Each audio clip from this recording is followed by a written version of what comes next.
Et salut les trekkers, c'est Alex, j'espère que vous allez bien. On se retrouve aujourd'hui pour une nouvelle vidéo.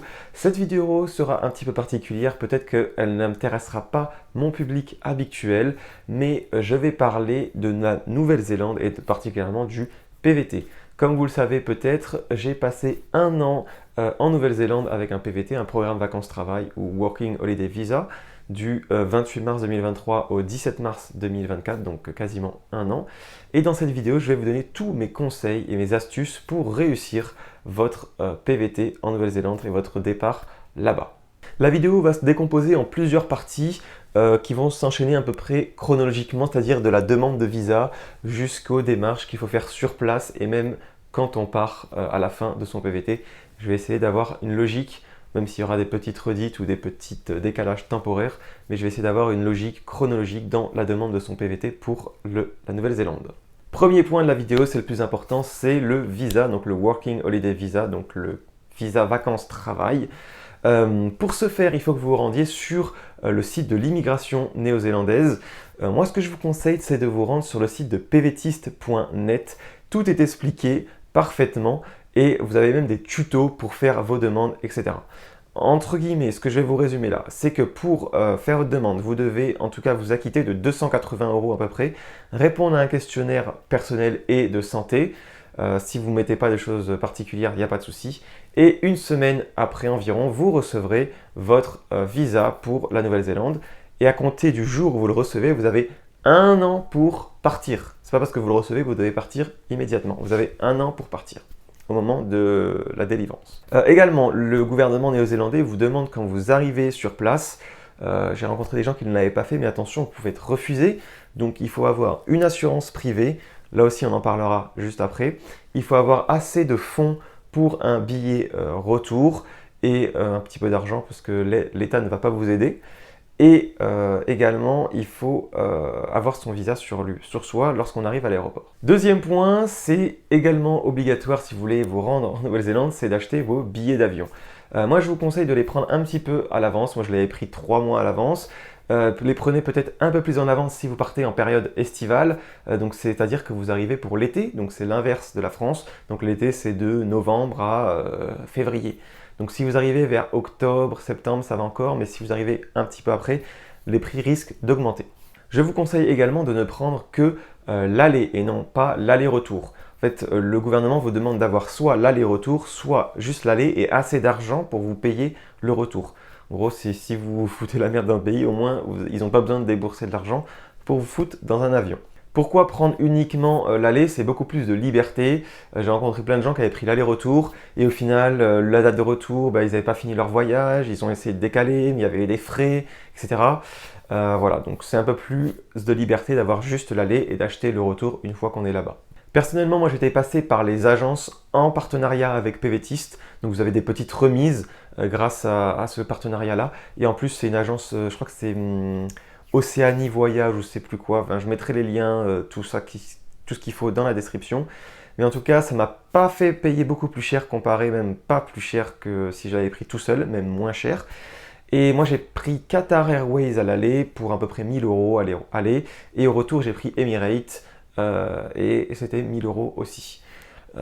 Si vous prenez un aller-retour, ça vous coûte 1800 €, enfin ça dépend, mais également ce que je précise, c'est que j'ai pris moi le plus court, c'est-à-dire 24 heures de vol avec uniquement 2 heures d'escale à Dubaï. J'avais pas envie de faire 40 heures de vol en arrêtant en Chine ou je sais pas quoi à Singapour. Ça c'était ma vision des choses, mais voilà, il y a déjà 24 heures de vol, c'est déjà suffisamment long. Troisième point, on en a un petit peu parlé dans la première partie, c'est l'assurance de voyage, l'assurance de PVT. Il y a différentes assurances qui existent, elles sont quasiment toutes identiques. Vous avez Chapka Assurance, Globe PVT, April et j'en passe. Moi j'étais passé avec Globe PVT, pourquoi? Parce qu'il y avait également un partenariat avec PVTist qui permettait d'avoir une petite remise. Et j'ai fait appel à eux 2 fois. Une fois parce que je pensais être malade, mais je n'étais pas sûr avec au niveau intoxication alimentaire. Vous connaissez la tourista quand on est en voyage. Donc j'ai fait appel à un médecin en visio. C'était complètement gratuit puisque c'était compris dans mon assurance. C'est-à-dire en visio, un Français au téléphone, même pas visio, m'a fait un diagnostic et m'a dit oui ou non, ça sert à quelque chose d'aller voir un médecin en Nouvelle-Zélande. Je n'ai pas eu besoin d'aller voir un médecin en Nouvelle-Zélande. Et même si j'avais eu besoin d'aller voir un médecin en Nouvelle-Zélande, ça aurait été pris en charge. J'ai été une fois aux urgences parce que je m'étais fait une entorse. Euh, j'ai été remboursé. En fait, j'ai avancé les frais, j'ai été remboursé à 100% par l'assurance. Quatrième point, c'est au moment de votre arrivée à Auckland ou à Christchurch, en tout cas votre arrivée en Nouvelle-Zélande quand vous atterrissez en avion. Moi, je vous conseille de prendre au minimum 4 nuits dans une auberge de jeunesse dans la ville où vous atterrissez pour prendre vos marques. Déjà, vous remettre du décalage horaire, parce qu'il y a 12 heures de décalage horaire environ. Prendre vos marques et commencer vos démarches administratives. Que ce soit l'ouverture du compte en banque ou le numéro IRD, mais on va y venir dans la partie juste après. Moi, je vous conseille, si vous arrivez à Auckland, de vous diriger vers le Veranda Lodge. C'est l'auberge de jeunesse où j'étais. C'est vraiment une petite auberge de jeunesse à taille humaine. Il n'y a pas 36 000 personnes. Je pense qu'on peut être 40, allez, 50 max. Alors qu'il y en a d'autres, c'est beaucoup plus. C'est très calme, donc pour se reposer lorsqu'on arrive avec le décalage horaire, c'est génial. Le gérant est très très sympathique. Le cadre est magnifique. Vous avez un jardin, vous avez des machines à laver, tout ça. Vous avez même une vue sur la tour d'Auckland. Le seul petit inconvénient, je dirais, c'est que ça se situe à 30 minutes à pied du centre-ville. Alors vous avez d'autres lodges qui sont beaucoup plus au centre, mais vous seront plus chers. Après, vous en avez des moins chers aussi, mais où la qualité est moindre. Je trouve que le Veranda Lodge, c'est vraiment super. Donc je peux vous conseiller ça. Vous allez sur Booking, et ils y sont, donc il n'y a pas de souci. Mais voilà. Et je précise, il n'y a aucun partenariat avec eux. C'est juste que j'ai adoré. J'ai fait toutes mes nuits à mon arrivée et également à mon retour, une fois que j'avais vendu ma voiture, j'ai fait mes nuits restantes au Veranda Lodge. Cinquième point, on va parler numéro IRD compte en banque. Le numéro IRD, c'est le Inland Revenue Department. En fait, c'est ce qui va vous permettre d'avoir un numéro fiscal et qui va pouvoir permettre en fait, de travailler légalement, d'être déclaré. Donc c'est super important. Pour ce faire, il y a un tuto sur pvtist.net, c'est très très bien fait. Je vous conseille de faire sur internet, en 2 jours c'est fait.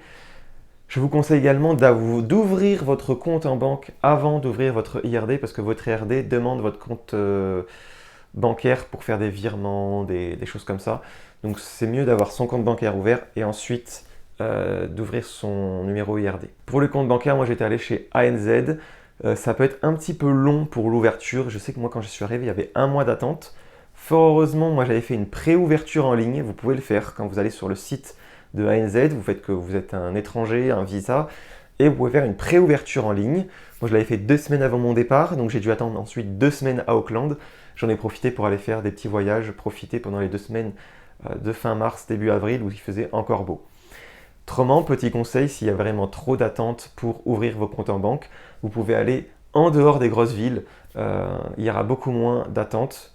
BNZ aussi, c'est la Poste, je crois, ou je sais plus. La Poste NZ, elles ont aussi une banque, donc vous pouvez aussi ouvrir une banque là-bas. C'est un petit peu moins long les délais. 6e point, c'est les dates et les périodes optimales pour arriver en Nouvelle-Zélande. Alors comme je vous le disais, vous êtes en PVT, donc vous allez sûrement acheter un véhicule, chercher un travail, etc. Donc moi, je vous conseille d'arriver à la fin de l'été, c'est-à-dire mars-avril. Pourquoi parce qu'en fait, déjà, tous les gens qui sont restés uniquement l'été vont vendre leur véhicule. Donc il y aura beaucoup plus de ventes que de demandes, donc les prix vont baisser. Donc c'est-à-dire que vous allez acheter des véhicules en très bon état, etc., moins chers. Également, vous allez arriver juste avant l'hiver, donc vous allez pouvoir peut-être travailler un petit peu ou profiter, vous allez pouvoir profiter, pardon, juste avant l'hiver pour ensuite vous faire de l'argent pendant l'hiver et ensuite profiter de cet argent que vous avez fait pendant l'hiver pour voyager pendant l'été. Alors que si vous arrivez en septembre, octobre, vous allez arriver au moment de l'été, vous n'allez pas avoir envie de travailler, vous allez avoir envie de profiter, logique. Donc vous allez forcément taper en fait dans votre compte bancaire français. Et ensuite, pour travailler, pour vous renflouer. Moi, je trouve ça plus intéressant de faire de l'argent avant pour le dépenser après, mais c'est juste une vision personnelle. 7e point, c'est la durée de votre PVT et le budget que vous pouvez y consacrer. Alors ça dépend de tout un chacun, en fonction de ce que vous avez travaillé avant, de l'âge que vous avez, parce que si vous avez 18 ans ou 30 ans, vous n'avez pas la même expérience de vie, donc théoriquement à 30 ans, on a plus d'argent qu'à 18, entre guillemets. Donc ça va dépendre. Moi, je vous conseille franchement de faire 1 an de PVT. Déjà, ça va vous permettre de ne pas ruiner votre compte en banque français, parce qu'en fait, si vous avez que 6 mois, vous allez forcément vouloir en profiter. Et donc, vous allez taper dans votre compte bancaire français. Moi, comme je vous ai dit, je suis arrivé en mars, j'ai profité pendant les 2 mois d'été. Ensuite, j'ai travaillé 4 mois, on va dire, avec l'accueil des kiwis et en ferme. Et j'ai ensuite dépensé tout cet argent pendant les 6 mois d'été, c'est-à-dire de octobre à février-mars. Concernant le budget, si vous arrivez en automne, pour débuter, je trouve qu'un budget entre 1000 et 5000 euros, c'est très bien. 1000 euros si vous ne voulez pas acheter de voiture et que vous voulez rester par exemple tout l'hiver en statique dans une ville, vous faire de l'argent et acheter votre voiture plus tard. Et 5000 euros si vous voulez commencer à acheter une voiture un petit peu aménagée et un petit peu plus si vous voulez des vannes, etc. Moi, j'avais payé ma voiture aménagée 5000 euros, ça faisait 8500 dollars. En fait, c'était la vente de ma voiture française qui m'avait permis d'acheter ma voiture là-bas. 8e point, c'est sur le téléphone et les forfaits. Déjà, moi, je vous conseille d'avoir un téléphone double SIM ou un téléphone avec une eSIM. Ça se fait, j'ai découvert ça il n'y a pas longtemps. Si vous avez votre carte SIM normale et une eSIM, ou moi, j'avais une double SIM. Donc, j'avais ma carte SIM française et une carte SIM néo-zélandaise que j'ai achetée là-bas. Concernant la carte SIM française, je vous conseille de prendre celle de chez Free à 20 euros par mois. Donc vous avez 35 gigaoctets en Nouvelle-Zélande. Il y a différents pays, il y a une sorte de liste de pays comme ça. Avant c'était 20 et maintenant c'est passé à 35 pendant que j'étais là-bas d'ailleurs. Donc 35 gigaoctets d'internet pour 20 euros par mois. Il y a des appels et tout, mais moi j'ai vraiment pas utilisé les appels et les SMS. C'était uniquement pour internet, pour ne pas avoir à prendre un forfait internet néo-zélandais qui sont beaucoup plus chers. Et également, ça permet en fait de laisser activer votre numéro et de pouvoir le récupérer quand vous revenez en France. Attention, théoriquement, ce forfait à 20 euros de chez Free pour l'étranger, il n'est valable que pour les voyageurs, donc en fait il a une durée de 4 mois. Théoriquement, moi je l'ai utilisé pendant 1 an et il n'avait pas été suspendu. Il y a des personnes qui se sont fait suspendre au bout de 4 mois, d'autres au bout de 6 mois, etc. Moi, ce que je dirais pour ne pas se faire suspendre, c'est de ne pas utiliser les appels et les SMS avec votre carte SIM française pour, entre guillemets, ne pas se faire détecter ou en tout cas ne pas abuser du service. Si vous utilisez juste les gigas Internet, moi en tout cas ça a fonctionné. Après, je ne peux pas vous le promettre que ça fonctionnera pour vous également. En ce qui concerne par contre le forfait néo-zélandais, moi je vous conseille de prendre une carte prépayée par top-up, on appelle ça top-up en fait, c'est-à-dire que vous achetez une carte prépayée et tous les mois vous pouvez mettre 20 dollars. Il y a des sortes de packs avec des formules. Moi j'avais pris celle à 20 dollars au début, après j'ai pris celle à 15 dollars et j'avais SMS illimité, 100 minutes d'appel et même pas 1 giga d'internet parce que les gigas je les utilisais avec mon forfait français. Et donc chaque mois, si je voulais utiliser mon téléphone, je devais top-up de 15 dollars, ça fait 10 euros. Donc voilà. Et des fois, je ne le faisais pas parce que je n'en avais plus l'utilité. Parce que l'utilité majeure du numéro de téléphone néo-zélandais, des appels et des SMS, c'est pour trouver un travail. Une fois que vous ne travaillez plus, vous pouvez arrêter de payer votre top-up. Et une fois que vous en avez besoin, vous remettez de l'argent dessus. Voilà. Pensez également à utiliser WhatsApp là-bas. 8e partie ou 9e, je ne sais plus, les voitures. Si vous souhaitez acheter une voiture en Nouvelle-Zélande, en tout cas si vous restez plus de 3 mois, même si vous restez 1 an, c'est beaucoup plus avantageux en fait de l'acheter. Ça vous reviendra beaucoup moins cher que de louer. Cependant, attention au niveau des réglementations des véhicules aménagés. Moi, quand je suis y allé en 2023-2024, c'était la dernière année des self-contained bleus, du stickers bleu. C'est-à-dire qu'on avait juste besoin d'avoir un évier avec de l'eau propre, de l'eau sale, un toilette chimique portable et je crois que c'est tout. Et après, voilà. Maintenant, il y a une nouvelle réglementation. Il y a toujours la bleue qui est beaucoup plus restreinte à certains camps. Et maintenant, il y a la self-contained verte. Self-contained, ça veut dire se contenir soi-même en fait. Il y a la réglementation self-contained verte. Ce qui a changé, c'est qu'il faut toujours une réserve d'eau propre de 20 litres, une réserve d'eau sale de 20 litres. Mais surtout, il faut en fait avoir les toilettes fixées et non pas portatives chimiques. Donc, il faut vraiment avoir une toilette fixée où on peut retirer la cassette de la toilette chimique sans sortir le toilette du van. Et il faut qu'il soit fixé au sol. Donc, il y a plein de véhicules, en fait, des petits véhicules comme j'avais moi, moi j'avais une Toyota Estima pour vous donner un ordre d'idée, pour ceux qui connaissent. On ne peut plus faire cet aménagement-là parce qu'en fait, les toilettes, elles n'ont pas la place pour être fixes. Donc il n'y a plus que les gros vannes entre guillemets qui peuvent être self-contained verts, et eux ils sont en free camp, ils peuvent camper quasiment partout où ils veulent. En ce qui concerne avant l'achat, les vérifications mécaniques, je vous conseille de faire une petite liste, une petite checklist que vous allez voir sur internet, mais je crois que sur pvtis.net il y a une liste de checks de véhicules visuels, sonores et olfactifs aussi, s'il n'y a pas d'odeur de fumée, s'il n'y a pas de rouille, s'il n'y a pas un bruit bizarre, s'il n'y a pas de fuite d'huile, etc. Vraiment un truc dégrossi pour un peu les nuls, parce que moi j'étais complètement nul en mécanique. Mais je m'étais fait une liste de choses importantes à vérifier. Et si jamais le véhicule vous intéresse, je vous conseille vivement de faire un legal check. Ça se fait sur des sites, vous payez 15 $ et vous vérifiez en fait l'historique du véhicule. Ça permet de voir en fait tous les contrôles techniques qu'il a eu, s'il n'a pas d'amende, s'il n'a pas de gage, c'est-à-dire qu'il n'est pas volé ou qu'il a des contraventions à payer. Donc ça vous permet de vérifier déjà l'aspect légal du véhicule.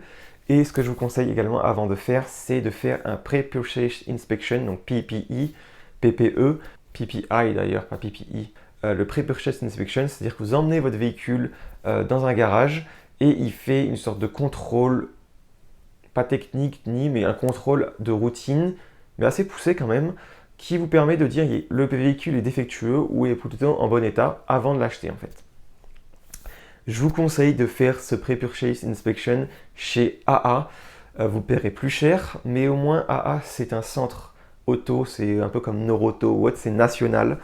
Du coup, ils ont des règles très strictes.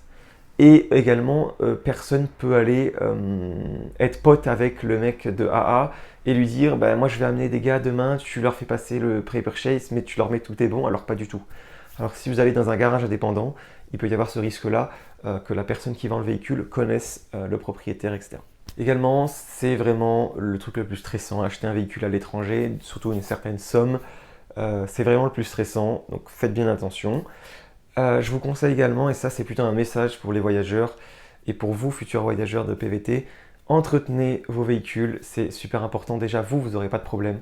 Moi j'ai fait une révision tous les 10 000, j'ai changé des pneus, j'ai entretenu mon véhicule, j'ai vérifié les niveaux régulièrement, etc. Donc déjà vous, ça vous évitera d'avoir des problèmes. Moi j'ai eu aucun souci mécanique durant 1 an en Nouvelle-Zélande parce que je faisais ça et parce que j'avais pris un bon véhicule. Donc entretenez vos véhicules, ça vous évitera des emmerdes.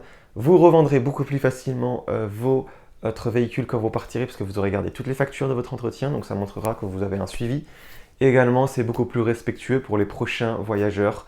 Beaucoup de PVTistes essayent de se faire de la marge, c'est-à-dire d'acheter un véhicule, de ne pas l'entretenir ou de mal l'entretenir et de le revendre plus cher parce qu'ils n'ont pas envie de perdre de l'argent. Mais dites-vous qu'un véhicule, même en France, vous perdez forcément de l'argent dessus. C'est impossible de faire une plus-value théoriquement. Et donc, par respect par les voyageurs, pour le bien-être des voyageurs en général, s'il vous plaît, entretenez vos véhicules et ne faites pas de vis cachées, etc. Partie 10, ça va être sur le travail. Alors, je sais que si vous êtes sur des groupes Facebook ou autres, vous entendez que c'est très difficile de trouver du travail en Nouvelle-Zélande ou en Australie quand on est en PVT. Pas du tout. Pas du tout. Si vous avez envie de travailler, vous trouvez hyper facilement. Moi, je pense que c'est juste des gens qui n'avaient pas envie de se sortir les doigts, entre guillemets, ou qui étaient un petit peu trop pointilleux sur les critères. Vous prenez ce qu'il y a et vous trouverez. J'ai trouvé facilement dans le picking, donc le ramassage des kiwis. Petit ajout par rapport au travail, n'hésitez pas à aller sur pick.nz et Backpackerboard pour trouver du travail. Pick.nz c'est pour la collecte de fruits, Backpackerboard c'est plus général. En revanche sur Backpackerboard, ne postulez pas en ligne, en fait vous n'aurez jamais de réponse. Il faut essayer de trouver le nom de l'entreprise ou un contact et de les contacter directement par téléphone. Et je vous conseille également de vous déplacer sur place, de faire du porte-à-porte, de communiquer dans les bars, de parler avec les locaux. C'est comme ça que vous trouverez du travail, ce ne sera pas en postulant en ligne. Ensuite, j'ai trouvé les 3 mois en ferme laitière.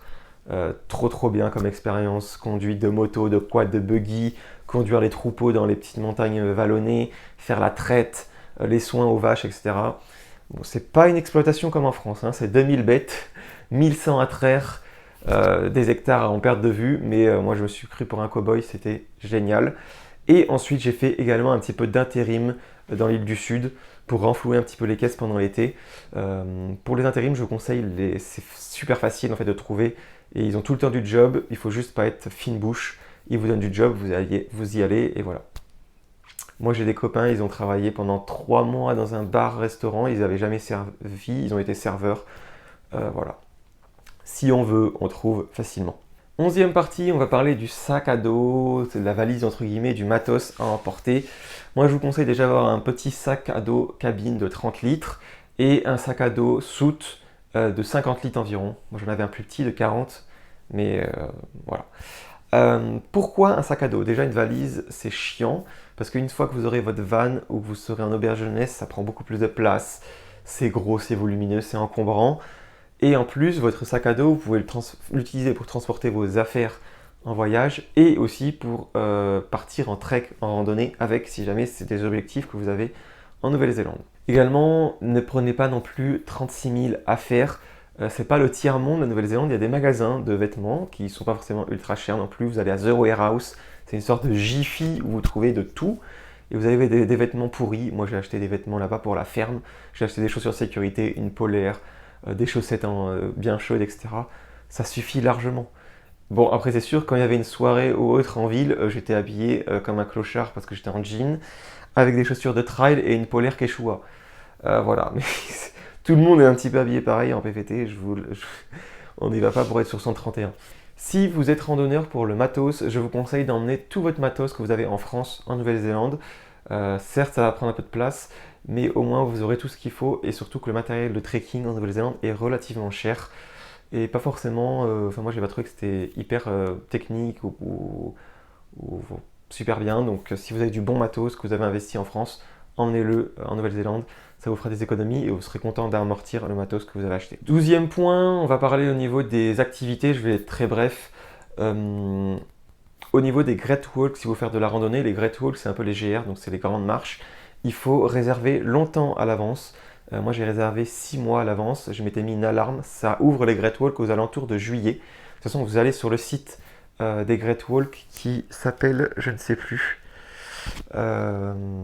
l'office, enfin c'est le DOC, Department of Conservation. Donc vous allez sur le DOC, ils ont un truc pour les campings, un truc pour les Great Walks, et vous avez les dates d'ouverture. Et surtout si vous voulez faire Milford Sound ou les trucs comme ça, il faut réserver très longtemps à l'avance. Après vous avez le Tongariro Crossing, là vous avez des navettes à prendre, puisque le parking est limité à 2 heures, sachant que la traversée elle n'est pas en aller-retour, et elle fait plus de 4 heures, donc impossible. Et aussi pour les Fjordland, vous avez une navette, une balade en bateau. Je vous conseille d'arriver très tôt et de vous garer dans le premier parking qui est gratuit, puisqu'en fait les prochains parkings sont plus proches, mais quand même loin de l'embarcadère, ils sont payants. C'est 10 $ de l'heure. Voilà. Donc moi j'ai un peu le goût amer de cette expérience-là, donc je vous conseille si vous voulez le faire d'arriver relativement tôt, 6, 7, 8 heures du mat. Après vous pouvez avoir de la chance, arriver plus tard, avoir de la place. Moi je suis arrivé à 11 heures et c'était blindé. Également, petit point en plus par rapport aux activités, je vous conseille vivement de prendre le pass, le Dockside Pass. En fait, ça vous permet, vous payez 200 $ l'année et vous avez accès à tous les dock sites, les campsites du dock sur le territoire, surtout pour l'île du Sud. C'est super important, notamment dans les Fjordland, sachant qu'une nuit en dockside, c'est 15 $. Donc, en fait, en 13 nuits, vous avez rentabilisé votre Dockside Pass, donc c'est super intéressant de prendre ce pass-là. Pour conclure cette vidéo, le 13e point, j'espère que ça vous portera chance en tout cas, c'est par rapport aux impôts, donc c'est lié avec l'IRD qu'on a parlé au tout début. Donc il faut savoir que l'année fiscale en Nouvelle-Zélande est de mars à mars et que c'est prélevé à la source directement sur votre fiche de paie et que le prélèvement basique est de 20% de votre paye. Ça change de la France. Mais ensuite, en fait, vous avez des tranches. Si vous gagnez entre 0 et 16 000 $, il me semble, c'est 10,5%. Si vous gagnez entre 16 000 et 50 et quelques mille, c'est 17%, etc., etc. Théoriquement, si vous faites un PVT, vous serez forcément dans la première ou la deuxième tranche.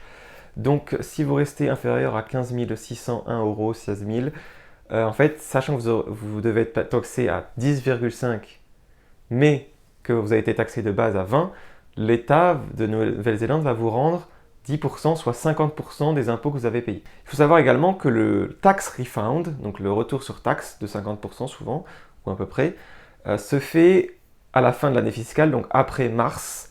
Donc le temps de calculer tout ça, il vous l'envoie vers mai-juin. Si vous êtes toujours en Nouvelle-Zélande à cette période-là, pas la peine de faire une demande de tax return en avance. En revanche, si vous partez au mois de mars ou un petit peu avant, il est intéressant de faire une tax return, de demander la tax return avant de quitter le territoire. Parce qu'autrement, vous allez la recevoir en mai-juin, mais vous serez en France, donc ça veut dire qu'il faut laisser son compte bancaire néo-zélandais ouvert, etc., etc. La tax return, pour ça, il faut être sûr de ne plus travailler. Vous vous rendez dans un bureau de l'IRD à Auckland, il y en a 2, et oui, je crois qu'il y en a un dans d'autres villes, mais moi je suis allé à Auckland. Et vous allez, sans rendez-vous, j'ai attendu 5 minutes, vous demandez la tax return, ils vont vous demander une preuve de quitter le territoire, donc c'est-à-dire votre billet retour, et vous leur dites la dernière fois que vous avez travaillé, etc. Et voilà. Et 2 jours après, vous avez votre argent sur votre compte bancaire. Oui, c'est pas comme l'administration française. Donc en fait, mais vous inquiétez pas, il y a un tuto sur pvtis.net, mais je préférais un petit peu l'expliquer. J'espère en tout cas, mes chers expatriés de PVT, que vous avez eu toutes les informations dont vous aviez besoin. Si vous avez besoin de compléments d'informations, n'hésitez pas à me les poser en question, en commentaire, ou de vous rendre sur pvtis.net. Donc voilà, si cette vidéo vous a plu, je vous invite à mettre un pouce bleu, à vous abonner à la chaîne YouTube. Et moi, je vous souhaite un bon PVT. Et pour mes abonnés habituels, on se retrouve très bientôt pour une nouvelle vidéo sur la montagne. Ciao, ciao!